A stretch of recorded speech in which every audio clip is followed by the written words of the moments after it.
Let us bring in Republican Congressman Mike Kelly from Pennsylvania. And, gentlemen, we're waiting on a Democrat here. We're waiting on Democrat Brian Higgins. He's from New York as well. But I'll first begin with you, Congressman Kelly.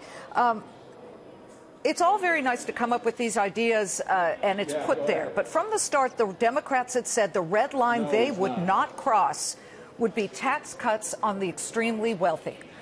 In this plan, top income earners may have to pay more when you factor in taking away the ability to deduct state and local taxes. What does that really mean? Is that the carrot that gets Democrats to the table ready to work with you, the GOP?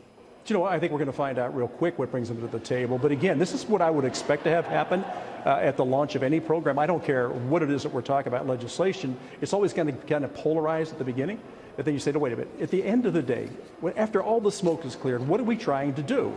And this is going to be a pro-growth tax reform that's going to make sure that we can compete globally when it comes to our corporations, and that every single hardworking American has more take-home pay. And I think when you look at that, there's no disagreement between Republicans and Democrats on that. Now, as you just pointed out, some of those other issues, sure, is that going to be a problem? Yes, it's always going to be a problem. But when you lower the rates, you have to also take a look at some of the deductions to find out how are you still going to keep enough money to run this wonderful country. Cutting rates is one thing, and then but the other, the carve-outs are the other things that people look at, because it's your net that people worry about. Any successful passage of any bill in the past required compromise and perhaps concessions. Yes. What do you feel you are ready to concede if the Democrats say, we'll give on this? What will you give on? Well, you know, I'm an automobile dealer. There was never any time in my life that I looked at selling a car and said, listen, unless I get exactly what I want, I'm not selling that car. Here's what I would say.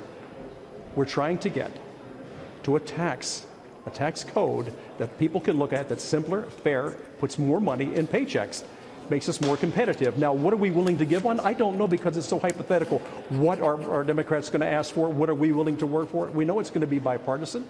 But I'll tell you what, we have a businessman in the White House that's driving this thing and driving it in a way that nobody has ever driven it before. Very high expectations, high energy guy that gets all these things. So when you listen to the president, and we're going to find out in a few minutes what his plan is and what we lay out, this is going to be a joint effort.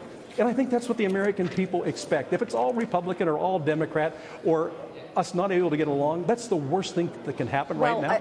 And I will say that most Americans, red or blue, Democrat or Republican, really would love some tax relief. Oh. But they will not in certain states get it if the deduction for state and local taxes gets eliminated. And some of those states, in fact, most of them are blue. Some are purple, like Florida. We have a lot of retirees with very little income living in Florida right now who pay a pretty significant tax bill that they've been able to balance because they could then write it off. That's a punch to the gut for some of those states, is it not? Sure, it's a punch to the gut for some people. And I mean, listen, what I'm saying, I'm going to repeat it, let's wait till we get the whole package put together. Let's go to work on it.